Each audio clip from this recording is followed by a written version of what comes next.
Alright, so in the previous video we talked about how there are three variables: the concentration of reactants, the temperature, and the activation energy, which, remember, the activation energy is the energy hill or the energetic hurdle that reactants need to overcome to become products.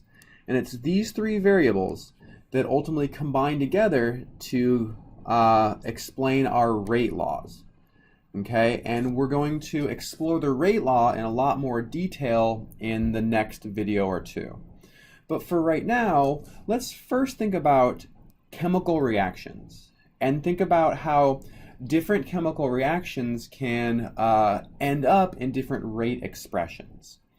Okay, so let's start pretty simple. Let's think about the reaction between hydrogen gas, let's say chlorine gas, and when they react together, they produce two equivalents of hydrogen chloride gas.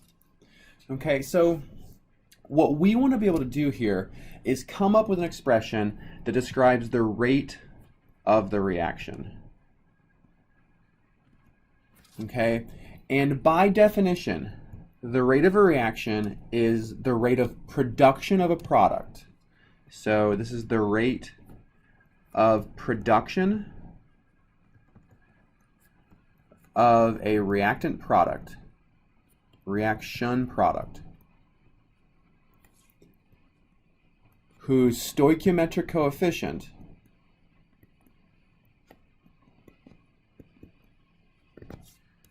is exactly 1.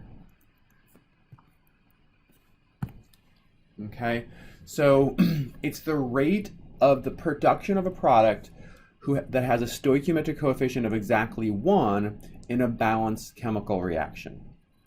Okay, so this makes our reaction a little bit tricky, right? Because we don't have a product that has a coefficient of exactly 1. But if we were to write out kind of like a generic rate expression with respect to a product, the production of a product with the coefficient of 1, it would look like this. So the rate would be equal to the change in concentration of our product over the change in time. Okay, so let's think about this graphically. So on the y-axis we have our product concentration. On the x-axis we have time. And we know that as the reaction proceeds, the amount of our product increases in a linear way according to this equation, right? And the slope of this line is the rate of the reaction with respect to that product. So this would be the rate of the reaction for a stoichiometric coefficient with, or for a product with a stoichiometric coefficient of exactly 1. So ultimately, this is kind of what we're trying to get to from each of these reactants and products. Okay, so so let's take reactants first, and then we'll address our products.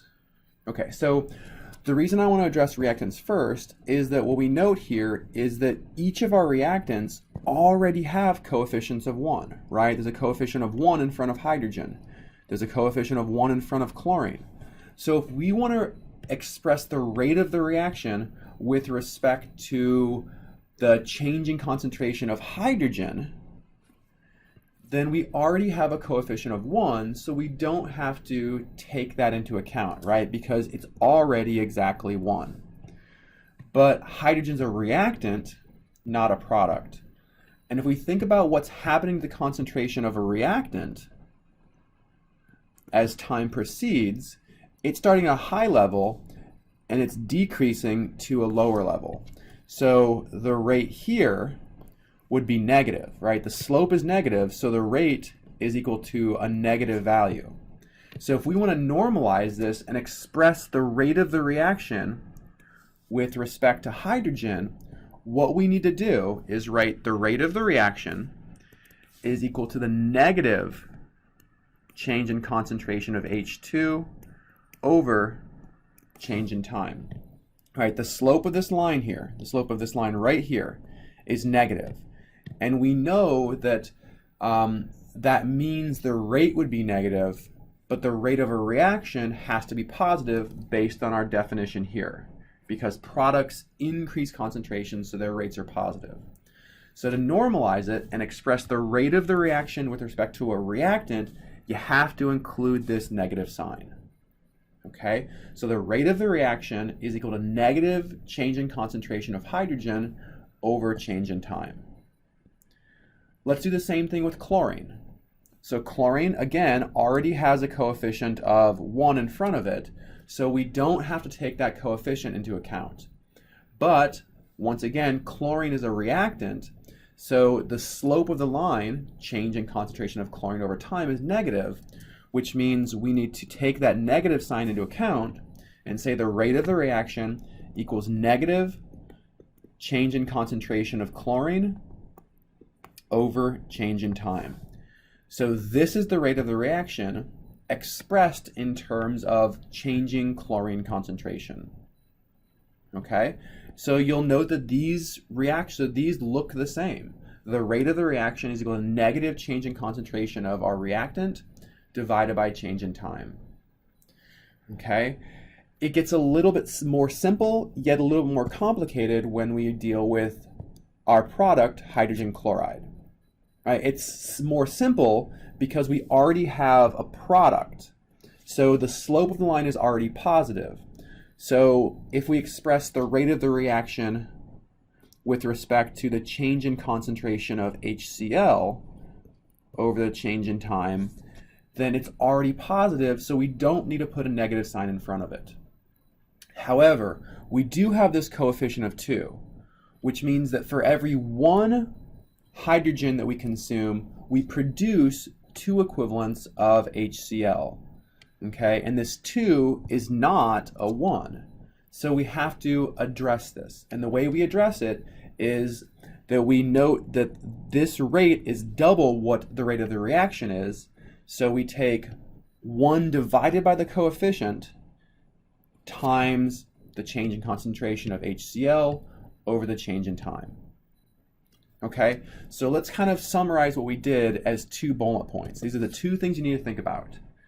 So number 1 is the rate of a reaction needs a negative sign if changing concentration of reactants. So whenever you're dealing with reactants, you have to put this negative sign in front of the changing concentrations. Okay? If there's a stoichiometric coefficient,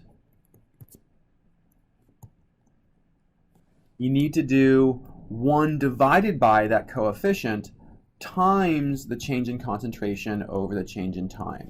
This normalizes it so that we address this requirement for a coefficient of 1. Okay, so these are kind of like the 2 big rules to set up this rate expression for all of our reactants and products. And let's try it with one more reaction. So let's think about the decomposition of ammonia. So we have 2 equivalents of ammonia gas, decomposes to nitrogen gas, and 3 equivalents of hydrogen gas. Okay, the rate of the reaction would be equal to our product here, N2. There's no coefficient, or the coefficient is already 1, so it's simple. It's the change in concentration of N2 over the change in time. We already have a coefficient of 1, and nitrogen is a product, so we don't have to put anything in front of this term here. Okay, so that's the rate of the reaction with respect to the product nitrogen. With respect to the product hydrogen, we now have a coefficient of 3. So we do 1 divided by 3 times the change in concentration of hydrogen divided by the change in time. Okay, hydrogen is a product, so we don't need the negative sign, but we do need 1 divided by that coefficient. Okay, and the rate of the reaction is also equal to the rate of consumption of ammonia. So here we have a coefficient of 2, and it's a reactant, so it's negative 1 over 2, right? So we have to deal with both of these two bullets here. Negative because it's a reactant. 1 over 2 because it has a coefficient of 2 times the change in concentration of ammonia over the change in time. So each of these three here, each of these three pieces would allow you to calculate the rate of the reaction. And since we've normalized them, they're all equal to each other.